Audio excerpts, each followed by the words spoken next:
Hi everyone, welcome back to Investment Research. I'm Simo, your dedicated equity research analyst. Today, we're taking a deep look into SoFi's Q3 2025 earnings report, which was released on October 28th, 2025. This is a very important document for all investors, and in my view, it marks one of the most compelling and dynamic quarters we've seen from SoFi so far. There's a lot to unpack here on this Q3 report, from strong revenue growth and consistent profitability to how the company is strategically positioning itself for continued success and market leadership in 2026. I also believe this stock has the potential to reach a very respectable share price in the coming months. Now, before we immerse ourselves in the financial specifics, let me unequivocally state the core mission of this channel. This platform is exclusively dedicated to authentic, data-driven financial research, not superficial hype, not generic stock footage, and certainly not distracting noise. You will never hear me employ hollow buzzwords or make unsubstantiated claims. My unwavering focus is solely on verifiable numbers, comprehensive data sets, and sound long-term strategic reasoning.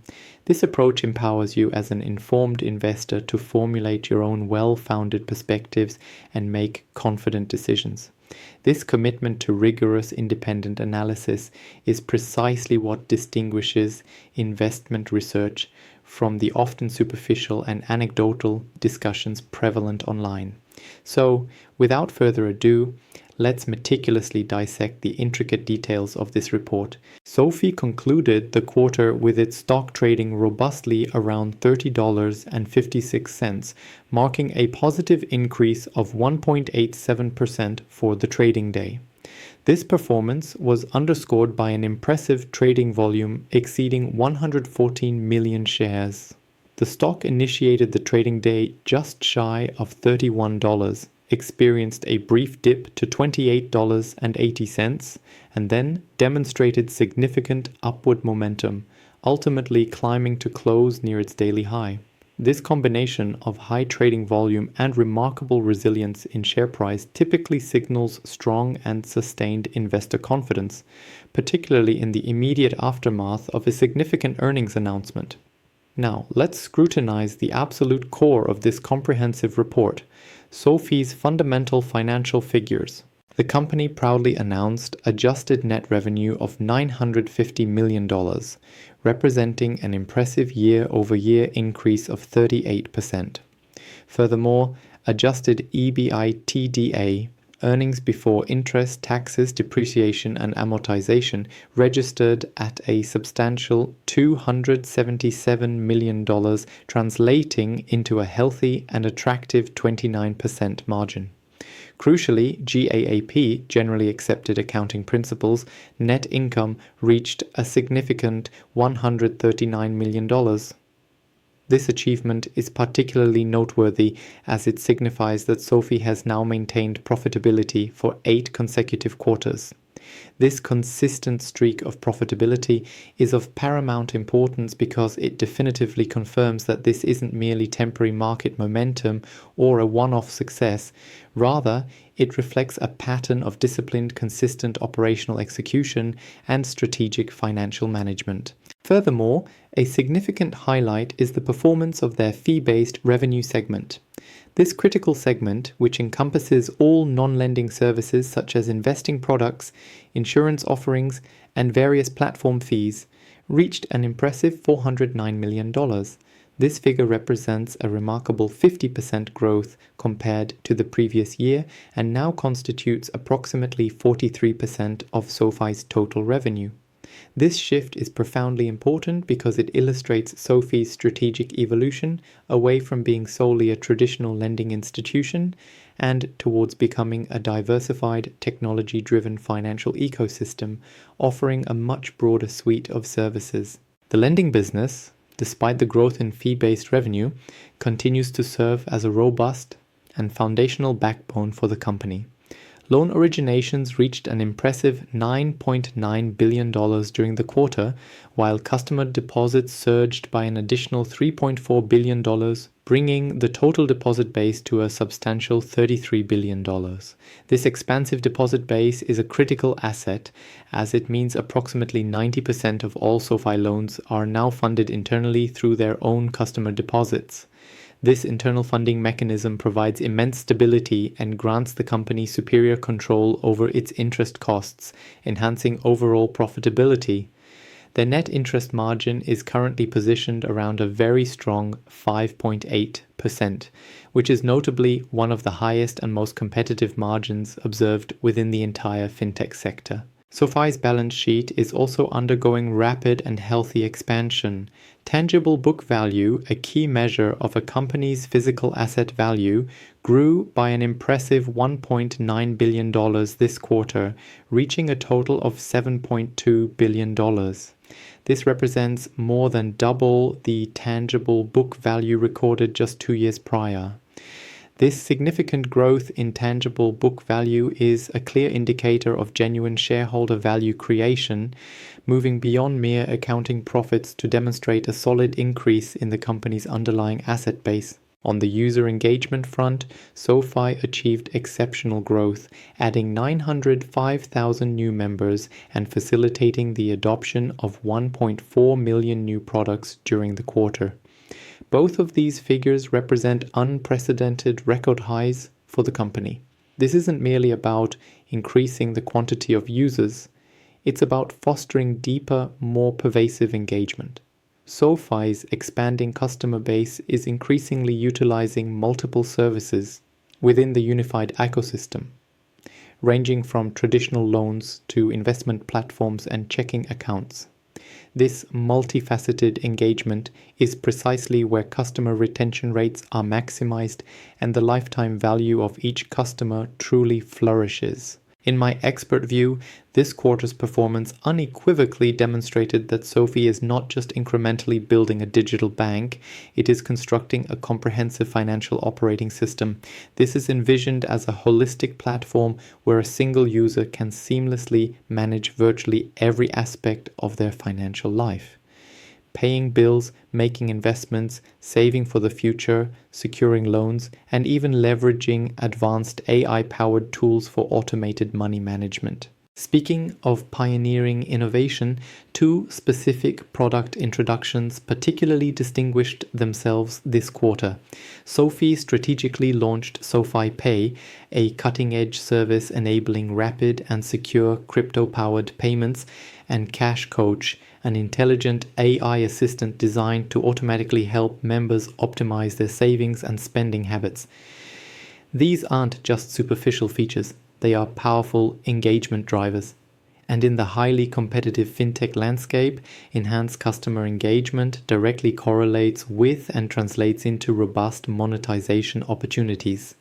Now let's shift our focus to the crucial metrics of profitability and efficiency, showcasing SoFi's remarkable financial transformation. Consider the stark contrast.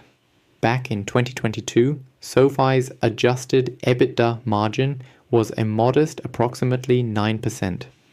In a testament to their operational improvements, by Q3 2025, this margin has soared to an impressive 29%. Furthermore, their net income margin has now reached a healthy 14%. This represents a truly massive and accelerated improvement in financial performance in a remarkably short span of less than 3 years. This dramatic enhancement in profitability also means that SoFi's Rule of 40, a key financial metric that evaluates the sum of a company's revenue growth rate and its profit margin, has consistently remained above 50% for multiple consecutive quarters. Achieving and sustaining this level of performance is an exceptional feat, one that even many top-tier SaaS software as a service, companies often struggle to attain. The company's growth trajectory is impressively well balanced and diversified across all its operational segments, underscoring its robust business model. The financial services division experienced extraordinary growth of 76% year over year, a surge primarily propelled by strong performances in deposits, credit cards, and investment product offerings. The lending segment demonstrated solid growth of 23%, contributing a healthy 54% margin. Finally, the technology platform segment, which provides critical infrastructure and services to other fintech companies, grew by 12% while consistently maintaining an attractive 30% profit margin. This strategic diversification across multiple high-performing segments means that SoFi is not overly reliant on any single revenue stream. Instead, it benefits from three powerful interconnected revenue engines propelling the company forward in unison. Now, let's address a frequently overlooked yet critically important aspect of a financial institution's health: credit quality. Encouragingly, SoFi's personal loan charge-offs, representing uncollectible debt, dropped to 2.6% this quarter, a notable improvement from 2.83% in the preceding quarter. This improvement is particularly impressive given that it occurred even while the company was actively expanding its lending volume, demonstrating effective risk management. The average FICO scores of SoFi's borrowers remain exceptionally strong, approximately 745 for personal loans and an even higher 773 for student loans. This indicates that SoFi is consistently lending to a demographic of highly responsible and creditworthy borrowers, which significantly mitigates long-term default risk and bolsters the overall quality of its loan portfolio. Looking ahead for the full fiscal year 2025, the company has once again confidently raised its financial guidance. Management now anticipates adjusted net revenue to reach $3.54 billion and adjusted EBITDA to hit $1.035 billion, representing an approximate 36% increase from the 2024 figures. This upward revision in guidance provides a robust and optimistic outlook, clearly signaling strong internal confidence in the company's sustained performance as it transitions into 2026. Now let's explore the potential future trajectory and strategic implications for SoFi. In my considered personal view, SoFi's ongoing and successful transformation into a full-fledged financial ecosystem is strategically setting the stage for increased attention and potential engagement from larger established players in the financial industry. Should major institutions such as Goldman Sachs or BlackRock opt to acquire larger equity positions or forge strategic partnerships with SoFi, we could realistically anticipate a further surge in the stock's trading volume. Such institutional involvement would invariably attract more significant institutional money and contribute to enhanced stock stability. I hold a strong conviction that SoFi's stock could reach a target of $35 before the conclusion of this current year and potentially even touch $40 by the second quarter of 2026. This projection is contingent upon the market environment remaining supportive and the company's strong earnings momentum continuing its current trajectory. Furthermore, it is highly pertinent to highlight SoFi's exceptionally strong capital position. Their Common Equity Tier 1 (CET1) ratio, a crucial measure of a bank's financial strength and ability to withstand shocks, stands at approximately 20%. This is nearly triple the regulatory minimum requirement. This robust capital buffer signifies that SoFi possesses ample liquidity and financial resilience to continue its aggressive lending strategies while simultaneously remaining exceptionally well protected against any unforeseen market shocks or economic downturns. To succinctly summarize, SoFi's Q3 earnings report was undeniably one of the strongest and most comprehensive in its entire operational history. Key highlights include record-breaking revenue figures, consistent and sustained profits, a rapidly expanding deposit base, a reduction in loan charge-offs, and a continuous stream of innovative product introductions. This is unequivocally not a company merely striving for survival. This is a dynamic institution actively scaling its operations, leading innovation, and cementing its position in the market. In my professional opinion, SoFi is undergoing a profound evolution, transitioning from its origins as a startup into a formidable modern financial institution. It embodies a unique blend of a cutting-edge digital bank, a versatile technology platform, and a comprehensive investment hub. This quarter's outstanding performance has definitively confirmed that this strategic and structural transition is not just aspirational, but a tangible and ongoing reality. So, here is my concise outlook. If the current positive momentum persists, we could realistically anticipate the stock testing the $32 to $35 range before year-end. This may be followed by a short-term period of consolidation, likely around $28 to $30 before the next upward movement. From a long-term perspective, the compelling underlying fundamentals and the clear growth trajectory strongly indicate a higher valuation for SoFi in 2026. I'm Simo, and this is Investment Research, the premier destination where our unwavering focus remains on real analysis, concrete data, and transparent, unfiltered discussion. While other channels may saturate your feed with flashy thumbnails and recycled sound effects, I remain steadfastly focused on the quantifiable numbers and fundamental insights that genuinely matter for informed investment decisions. Because true investing isn't about transient hype, it's about a profound understanding of where enduring value is meticulously built. If you genuinely appreciate this level of detailed and analytical research, I strongly encourage you to subscribe and stay tuned for our upcoming content. In the next video, we will provide an exclusive preview of SoFi's Q4 performance and meticulously analyze the potential catalysts that could significantly influence the stock's movement into 2026. Thank you immensely for watching, and I look forward to seeing you in the next comprehensive breakdown.